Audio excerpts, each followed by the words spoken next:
These are kids just like you, same age as you, and they put on these suits. So I'm going to go ahead. I'm going to walk over to the board for just a second here, so we can talk about that a little bit. So I'm just going to give you guys a little. I don't want to do too many spoilers, but I'm going to give you guys an idea of who these characters are and what they're all about. So this guy right here, this is Orville, and they call him Super Orv. And it's kind of a silly name. He kind of ends up getting sort of stuck with it, but he's the leader of the team. He's the very first one to ever become one of the super nerds. And he realizes he can't protect the whole school on his own. So he realizes he has to go out and he's got to get other kids to help him. And so these are the kids that are these are the original 5 super nerds. We have Frankie, and he's cool. They call him Comic Book Wizard because he reads all the comics. He knows no matter what situation there is, he knows what every superhero would do. He knows the play-by-play plans. He knows the scheme on what they would do. And he gets made fun of for kind of being a big kid. He's kind of a husky kid, but he's also really, really strong, and he's really, really nice. And then we've got Beatrice over here. She's the first girl. They call her B, but her superhero name is Jane Doe. Anybody know what a Jane Doe is?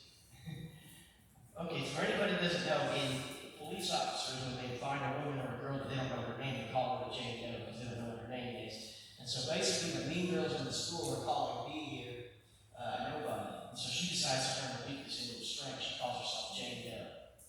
And she's kind of like that girl. She's a gymnast. She can do all kinds of flips and tricks. And she knows like karate and stuff, so she's really awesome. Then we got Theo, and he's one of my favorite characters because I relate to him so much. I mean, I relate to all of them. Theo, they call him Captain Cartoon because he does all kinds of funny voices. He's super energetic. He's the class clown, always making jokes. And he's kind of one of which you can take it seriously because as much as he loves being funny, he also wants people to know he can be serious. But he doesn't stop being who he is. He's still super, super fun. And he's super energetic too, so he can run and jump and all this great stuff. And then here's Lance. And Lance is cool. They call him Arcade Master because he's super smart. He can build anything. But he'd rather be playing video games. That's what he loves. He loves video games. But he can build anything. Call him Arcade Master. And so he's kind of their man behind the scenes. He can build anything they need. Any technology, gadgets. And over here on this side is the cover of book 2. As you can see, there are 3 new characters. The first one here is Flower Power, and she is, her name is Hannah. They call her Flower Power because as you can see, she has a gauntlet that shoots out holograms, kind of like Green Lantern, and she likes to make them shaped like flowers. And she's Captain Cartoon's little sister.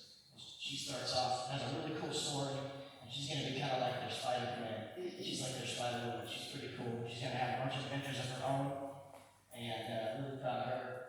And she's just a fantastic. She's the youngest one, and probably ends up being one of the best ones later on. And this up here is Princess Laughter, and she's one of my favorites. So I know everybody here's probably seen at least one Disney movie, right? You guys seen a Disney movie? Everybody's seen a Disney movie.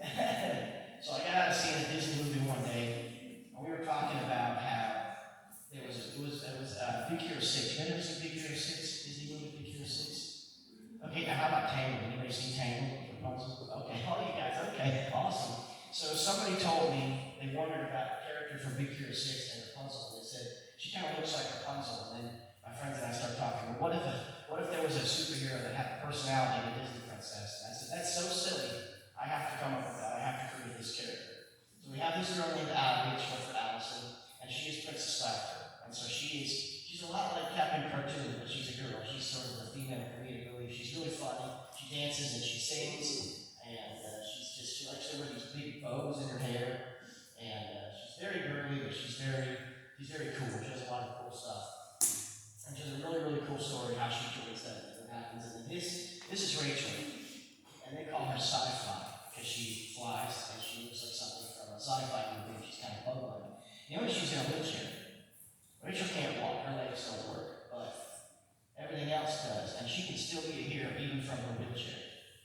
And so she loves bugs, she loves fireflies, and so she has this kind of electro ball so she can sort of throw it out and shock people. They have electro bats because they're going to be fighting robots. So that's going to be a really cool story. In book 2, they're going to fight a super villain, and it's going to lead into book 3, which is going to be more intense. We'll go into that in a little bit, but I kind of want to give you guys an idea of who these characters are and where they're coming from. So these are the super nerds. There's going to be a ninth member of their team. Her name is Tessa. She's Japanese and she'll be joining them in book 3. She has a robot dog. She's really cool. She builds things like Lance the Two-Legged Bull, some really, really cool stuff. So some really neat stuff coming in the works. So, in the books, they take on bullies, and they start off trying to do it without being violent. They don't want to throw punches or kicks or hurt anybody. They don't want anybody to get hurt. But the bullies don't think that way. And so they realize they're going to have to find a way to fight back.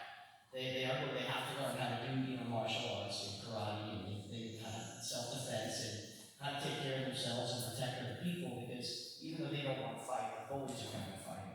And so they do have to do a little bit of fighting, but they learn how to do it the right way, and they end up with some really, and a lot of other kids are going to join them. There's going to be at least, like I said, at least 3 more books in the series. So book 3's coming. Book 4's going to have a little new team, and book 5's going to have a bunch of new teams. They're all going to get their own little stories, and they're all going to do some really fun things. I got a character who's a lot like Batman. He's going to be really cool when he shows up. I have people tell me that they like him already. It's going to be really, really neat. So, for a minute here, let's go ahead and talk about the creative writing process, because this is Authors Week, and you guys are probably wondering about how you can write your own stuff and some helpful tips in writing. So I'm going to go over a couple of points that I've made about the writing process. So, one thing that helps is when you're making a character of your very own, to write down 10 things about your character that nobody else knows but you. And that's going to help you to develop your character better. You're going to know your character really, really well. You're going to know all about them. You're going to know stuff, like I said, that nobody else knows. That's going to help you understand them better, be able to create new stories for them. And for example, this girl Beatrice that I mentioned, she's a twin sister. And that's something that doesn't really get mentioned in the books, mostly because I couldn't figure out how to put her in there. But she might show up at some point, she might have a story in there. But that was one of the things I came up with that nobody really knows. And she has things going on at home that her friends probably don't know about, but she's a really strong character. But that's just one thing, that she has a sister, and that's just one thing that I came up with. It's something that right away a lot of people don't know. And also, don't be intimidated by, if you're writing a book, don't be intimidated by other writers and other books. There are so many books that have been written, but there's always room for your stuff on the shelves. Trust me, there's a book at Walmart that is published and on the shelves, and it is about a fart cloud. What? A cloud, anyway, and it's published. If that book can get published, if Captain Underpants can get published, any book can get published. There's no bad ideas, and there's always room for your books on the shelf. So don't, when you go to a store or a library, don't look at the books and think and be overwhelmed. Realize that there's always room for your stuff on the shelves. There will always be room, and don't let what other writers and authors really intimidate you. Instead, let it inspire you and give you some ideas. So, definitely be inspired and take with inspiration, use it for your stories and your characters, and use it to help you develop some unique things of your own. Now, this is just some helpful advice that I do. I like to talk out the dialogue. Not everybody does this. But when I'll be at home by myself, and I want to come up with some ideas for my characters, I will talk. I'll do their voices, and I will figure out how they sound and how quickly they speak. For example, Captain Cartoon, he's internet, he talks fast. It's like, hand me this, hand me that, fast. He speaks quickly. But then, we've got other characters. You've got Lance here, and he talks a little higher. His voice is a little bit higher up. He's a little bit higher up. He's not quite as fast, but he's really smart. His voice is a little higher. And then, you've got characters that their voices are a little bit lower, and you've got characters that speak much slower. They speak very softly, like Rachel. She's very outspoken, but she's also very soft-spoken. She speaks softly, and she's not in a hurry. So it helps to get that down. And not everybody does that, but for me it's helpful. I wanted to mention this. For me it's fun. I get to see how the characters would sound talking to each other, talking to other people, and how they would sound. And it also gives me a good idea for how to use those characters in different stories. Talking out the dialogue is great, and you can have your characters talk to each other and figure out their voices and help to figure out their personalities, who they are. And sometimes, something else I want to mention is that sometimes the hardest part of writing is just sitting down to write. I find that when I actually sit down and I start to write, it just flows, and I'm typing and I'm writing like crazy. The hardest part is just sitting down. So don't let anything stop you from sitting down. If you have a story to write it. Don't let anything stop you from sitting. That's the hardest part. It's the same for me. My dad has become like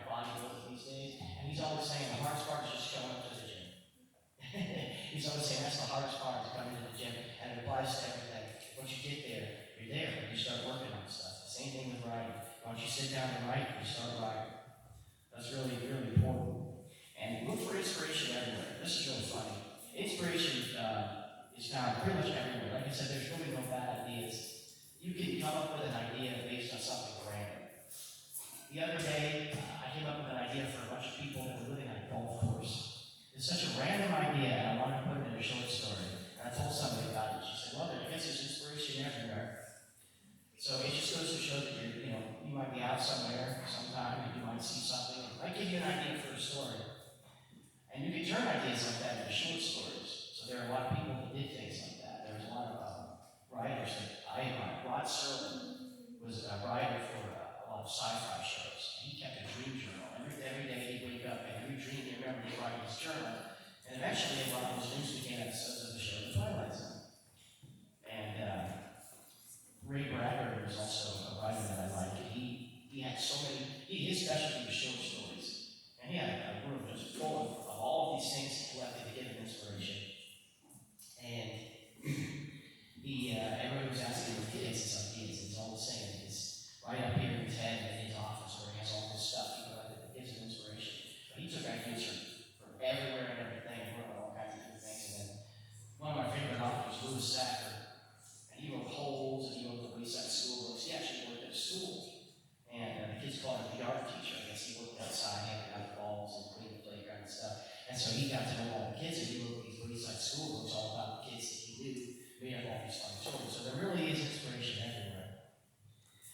And another thing that helps is to share ideas. See, C.S. Lewis, he was the guy who wrote The Fires of Narnia, and J.R.R. Tolkien, who wrote Lord of the Rings, were friends. They worked together at teachers at the same school. And they were sort of like the founding fathers of fantasy. Like without them, we probably wouldn't have stuff like Aragorn and Harry Potter, and Dungeons and Dragons, and anything else that's like fantasy related without them. And they helped each other. They didn't see each other as competition. They gave each other ideas. They were really good friends. And they worked together and they helped each other. So don't be afraid to share ideas with somebody that you trust. Another thing that also helps is to write a song or a rap about perhaps something that you think your characters would sing or rap about. I like to listen to music and imagine that my characters are singing. Like, what kind of song does my character have a reason to sing? And I'm going to come back to that after I get done with the next one. I'm going to kind of come back to that because I do have something sort of prepared for you guys just for the fun of it. But